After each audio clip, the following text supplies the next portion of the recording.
আসসালামু আলাইকুম সবাইকে। আমরা যৌথ মূলধনী কোম্পানির হিসাব সম্পর্কে জানছিলাম। আজকের ক্লাসে আমরা জানবো যৌথ মূলধনী কোম্পানি এই অধ্যায়টাতে কোন কোন ধরনের জাবেদা দাখিলা আসতে পারে। আমরা সবাই জানি একটি ব্যবসায়ী প্রতিষ্ঠানের সকল লেনদেনকে প্রতিনিয়ত লিপিবদ্ধ করতে হয় এবং এই লেনদেনগুলো জাবেদা দাখিলা প্রস্তুত করতে হয়। জাবেদা দাখিলা হচ্ছে একটি হিসাবের ডেবিট এবং ক্রেডিট পক্ষ নির্ণয় করা, অর্থাৎ দাতা এবং গ্রহীতার পক্ষ নির্ণয় করা। তো আমরা আজকে জানবো এই যে যৌথ মূলধনী কোম্পানি হিসাব, এই অধ্যায় থেকে কি কি ধরনের জাবেদা দাখিলা আমাদের প্রস্তুত করতে হতে পারে। তো আমরা সবাই জানি যে শেয়ার ইস্যুর মাধ্যমে আমরা মূলধন সংগ্রহ করে থাকি। তো প্রথমত শেয়ারের আবেদন পাওয়া গেলে আমরা কোন ধরনের জাবেদা দাখিলা দিব সেটা আমরা জেনে নিই।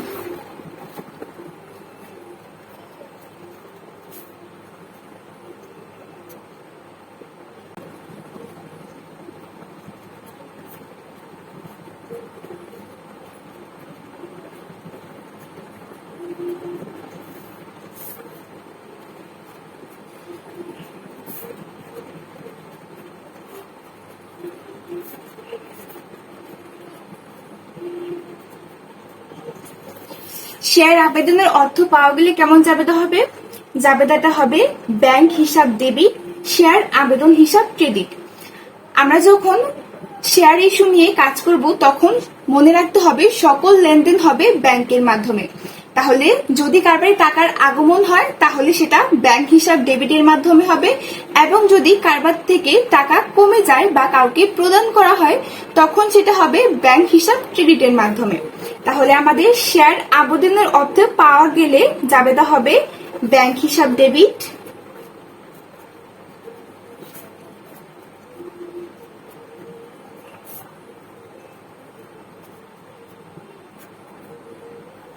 এবং শেয়ার আবেদন হিসাব ক্রেডিট।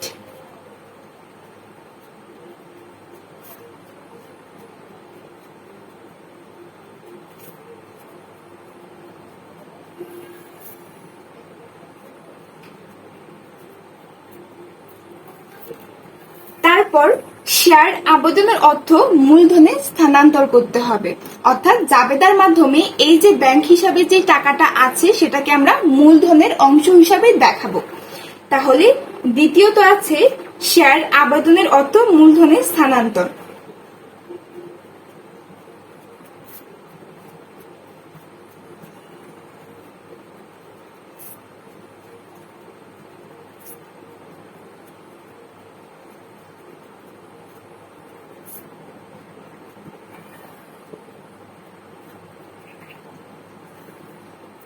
তো শেয়ার আবেদনের অর্থ মূলধনে স্থানান্তর করলে আমাদের শেয়ার আবেদন হিসাব, প্রথমে যেহেতু ক্রেডিট হয়েছিল এখন এই শেয়ার আবেদন হিসাব আমাদের এখানে ডেবিট হবে, এবং আমরা জানি মূলধন যখন বাড়ে তখন মূলধন হিসাব ক্রেডিট হয়। তাহলে আমাদের জাবেদাটা হবে শেয়ার আবেদন হিসাব ডেবিট, শেয়ার মূলধন হিসাব ক্রেডিট।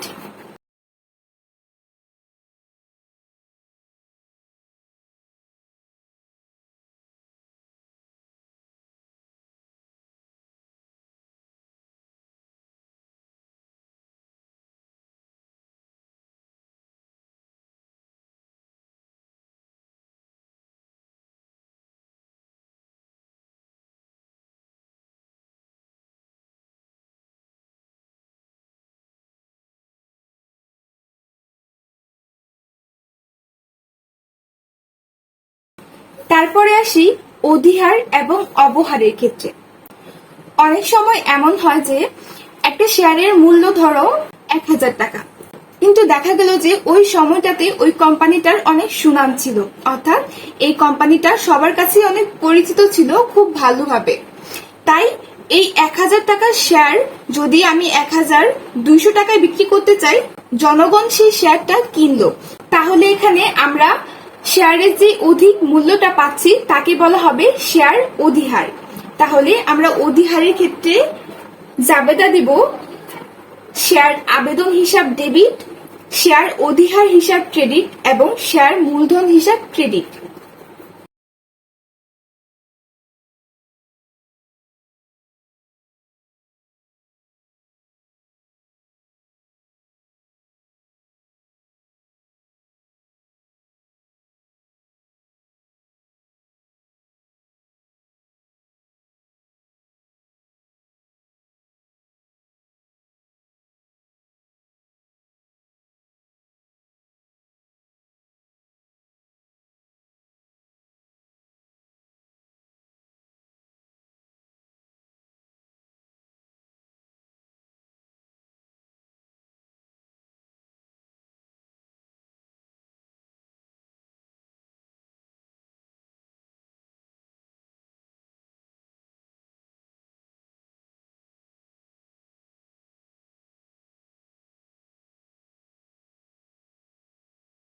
আবার অনেক সময় এমন হয় যে বাজারে বা মার্কেটে কোম্পানির সুনাম নষ্টের কারণে বা কোনো ধরনের কোনো খারাপ নিউজের কারণে শেয়ারের মূল্য কমে যায়। অর্থাৎ আমার যে শেয়ারটার মূল্য ছিল 1000 টাকা, সেই শেয়ারটা আমার 900 টাকায় বিক্রি করতে হলো।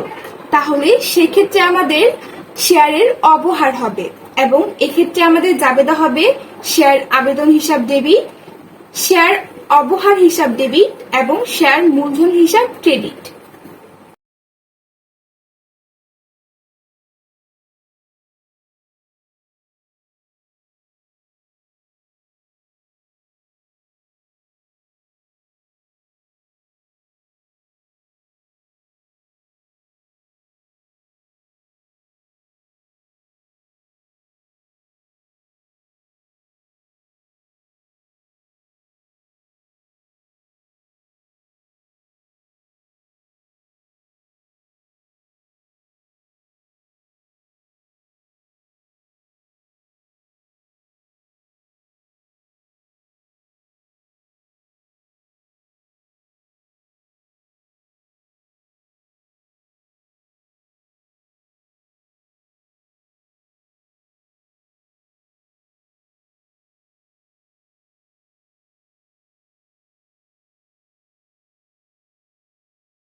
তাহলে যদি আমি 1000 টাকা মূল্যের একটা শেয়ার ইস্যু করি এবং তার দাম 1000-ই থাকে, তাহলে শেয়ারের জাবেদাটা হবে হচ্ছে শেয়ার আবেদন হিসাব ডেবিট, শেয়ার মূলধন হিসাব ক্রেডিট।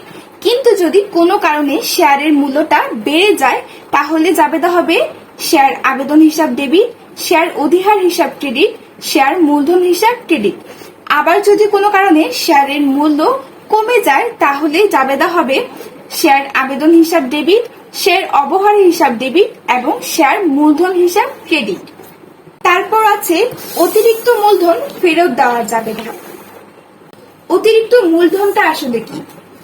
ধরা যাক আমি 5 লক্ষ টাকার শেয়ার বিক্রি করতে পারবো, কিন্তু আমার ব্যাংক অ্যাকাউন্টে 6 লক্ষ টাকার শেয়ার ক্রয়ের জন্য টাকা আসলো, কিন্তু আমি 6 লক্ষ টাকার শেয়ার বিলি করতে পারবো না, কারণ আমার কাছে 5 লক্ষ টাকার শেয়ারই আছে।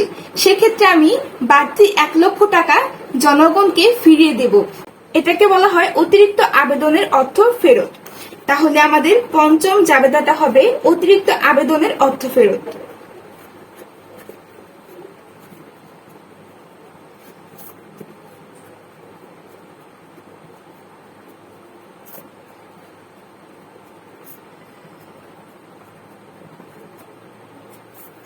এখানে শেয়ার আবেদন হিসাব ডেবিট, এবং যেহেতু আমার টাকাটা ব্যাংকে এসেছিল এবং আমি ব্যাংকের মাধ্যমে টাকাটা ফেরত দেব, তাহলে ব্যাংক হিসাব আমার ক্রেডিট হবে।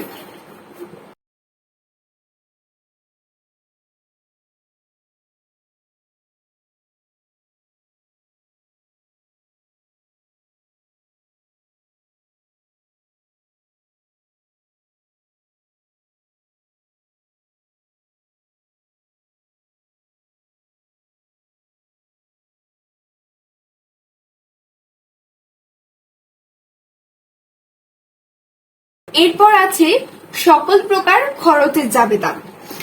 আমরা জানি যে একটি কারবারি প্রতিষ্ঠান পরিচালনা করতে গেলে অনেক ধরনের খরচ হয়ে থাকে।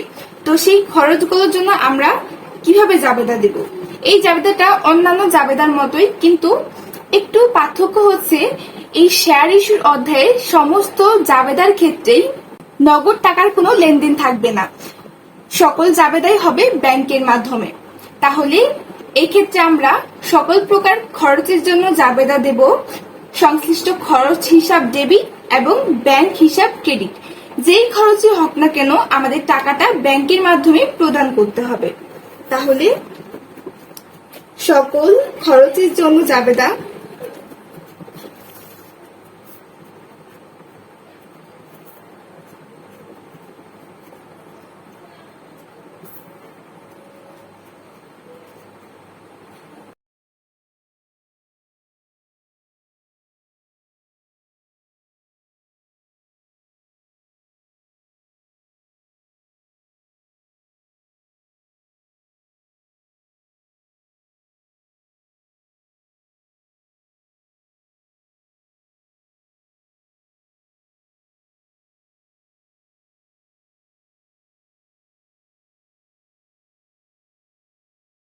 তারপর আছে স্থায়ী সম্পত্তি ক্রয়ের জাবেদা। আমরা আগেই জেনেছিলাম এই অধ্যায়টাতে কোনো প্রকার লেনদেন হলে, কোনো কিছু ক্রয় করতে হলে বা খরচ করতে হলে আমরা ব্যাংকের মাধ্যমে টাকা প্রদান করব। তাহলে স্থায়ী সম্পত্তি ক্রয়ের ক্ষেত্রে জাবেদা হবে সংশ্লিষ্ট সম্পত্তি হিসাব ডেবিট এবং ব্যাংক হিসাব ক্রেডিট।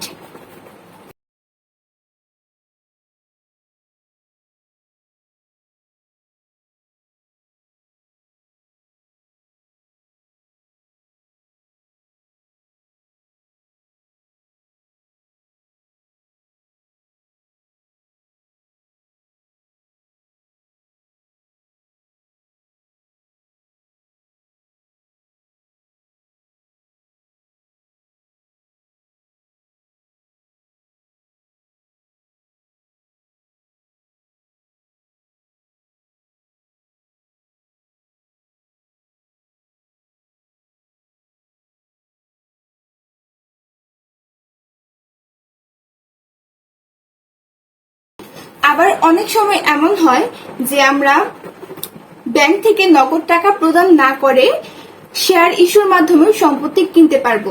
অর্থাৎ আমি যে সম্পদটা কিনবো, যার কাছ থেকে কিনবো, তাকে আমরা নগদ টাকার পরিবর্তে শেয়ার প্রদান করতে পারি। তাহলে সেক্ষেত্রে জাবেদা হবে সংশ্লিষ্ট সম্পত্তি হিসাব ডেবিট এবং শেয়ার মূলধন হিসাব ক্রেডিট।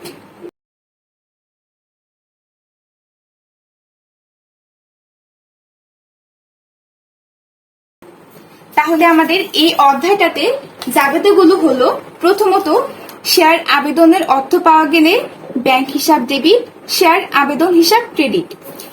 শেয়ার আবেদনের অর্থ মূলধনে স্থানান্তরের ক্ষেত্রে শেয়ার আবেদন হিসাব ডেবিট, শেয়ার মূলধন হিসাব ক্রেডিট। এবং যদি শেয়ার অধিহারে বিক্রয় হয়, অর্থাৎ শেয়ারের মূল্যের চেয়ে অতিরিক্ত টাকায় শেয়ার বিক্রয় করা যায়, তাহলে জাবেদা হবে অধিহারের জাবেদা, শেয়ার আবেদন হিসাব ডেবিট, শেয়ার অধিহার হিসাব ক্রেডিট, শেয়ার মূলধন হিসাব ক্রেডিট। যদি টাকার কম মূল্যে শেয়ার বিক্রয় করতে হয়, তাহলে অবহারের জাবেদা হবে শেয়ার আবেদন হিসাব ডেবিট, শেয়ার অবহার হিসাব ডেবিট এবং শেয়ার মূলধন হিসাব ক্রেডিট। তারপর অতিরিক্ত আবেদনের অর্থ ফেরত দেওয়ার ক্ষেত্রে জাবেদা হবে শেয়ার আবেদন হিসাব ডেবিট, ব্যাংক হিসাব ক্রেডিট। সকল প্রকার খরচের জন্য জাবেদা হবে সংশ্লিষ্ট খরচ হিসাব ডেবিট, ব্যাংক হিসাব ক্রেডিট। এবং সর্বশেষ স্থায়ী সম্পত্তি ক্রয়ের ক্ষেত্রে জাবেদা হবে সংশ্লিষ্ট সম্পত্তি হিসাব ডেবিট, শেয়ার মূলধন অথবা ব্যাংক হিসাব ক্রেডিট। টাকাটা যদি ব্যাংকের মাধ্যমে প্রদান করা হয় তাহলে ব্যাংক হিসাব ক্রেডিট হবে, এবং যদি শেয়ার মূলধনের মাধ্যমে সম্পত্তিটা ক্রয় করা হয় তাহলে শেয়ার মূলধন হিসাব ক্রেডিট হবে। তো আজকে এই পর্যন্তই, দেখা হচ্ছে পরবর্তী ক্লাসে। সবাই ভালো থাকবেন, সুস্থ থাকবেন। আল্লাহ হাফেজ।